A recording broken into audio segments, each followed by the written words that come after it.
Hey, welcome back to my channel. So Sony just announced its 2023 TV lineup. Now, I saw in the comments where some people are upset. They could have shared this at CES, definitely, but let's jump into it anyway because last year Sony broke the mold with the Sony A95K in stern competition with the Samsung S95B using the new QD OLED panels. And so let's take a look at their lineup and then discuss kind of what that means for the TV industry going forward.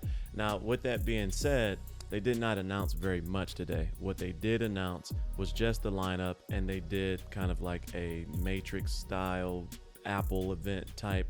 Here's what we're about, and this is what we're launching this year. But there's going to be a Q&A that will take place today at 4 p.m. I believe it's 4 p.m. Eastern Standard Time, 1 p.m. Pacific Standard Time. Depending on when you see this video, it would have already happened or it may still be happening. So let's jump into the lineup. In their presentation, Sony put a big emphasis on two major things so far.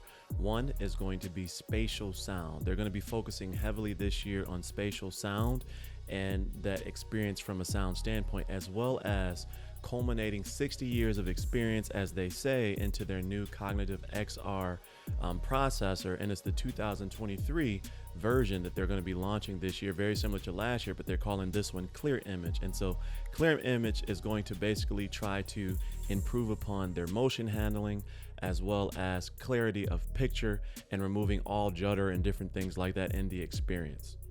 Going back to the spatial sound, Sony is also going to be banking hard on sound and how it creates an experience for you by really diving into the Bravia Cam and how the Bravia Cam can isolate and find the subjects in the room and point the audio in the direction towards them. So using their acoustic screen panels, the speakers sitting behind the screen, as well as the vertical and side mounted speakers that send sound in a 3D pattern, they're going to be banking on being able to create a visual and audible hearing experience for you. And they are saying that this is basically how humans interact with media, and that sound plays a very, very huge part in that experience. And so they're banking hard on those two things: clarity of photo, motion, as well as sound.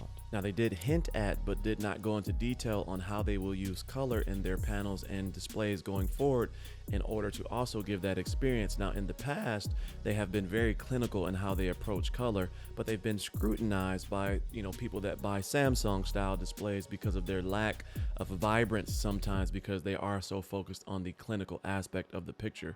And so it's interesting to see what they're going to do in 2023 after adopting QD OLED. Now, one of the major flaws for the Sony lineup has been that they never focus on gaming. That changes in 2023. They're actually launching several gaming features within their televisions, including a new gaming bar or gaming mode that will allow you to do different playthroughs and side-by-sides with your picture, as well as change your settings, change the picture size of the television, etc. This is a major, major change for the 2023 lineup that is going to affect the ecosystem of televisions in 23. So moving into the TVs, the new X95L is going to be their flagship LED television. It's going to be micro LED. It's going to come in 3 different sizes. It's going to have all the bells and whistles of their top tier LED television. And no word on pricing or anything like that, but this is their top LED television. Now, the X90L is going to be their more budget-friendly version of their LED television. So it's not going to have all the bells and whistles, but it's going to have the same XR cognitive processor. And so you're going to get all the same color and things like that. You will have thicker bezels than the X95L, and you won't have the frame tweeters. But for most people, this is going to be the buy for you. Now, the A95L is basically the follow-up to last year's A95K. Now, interestingly, they did not say anything about QD OLED in this particular post, but they did allude to the fact that it has the same feature sets as last year and maybe even improved, but we won't know that until the Q&A.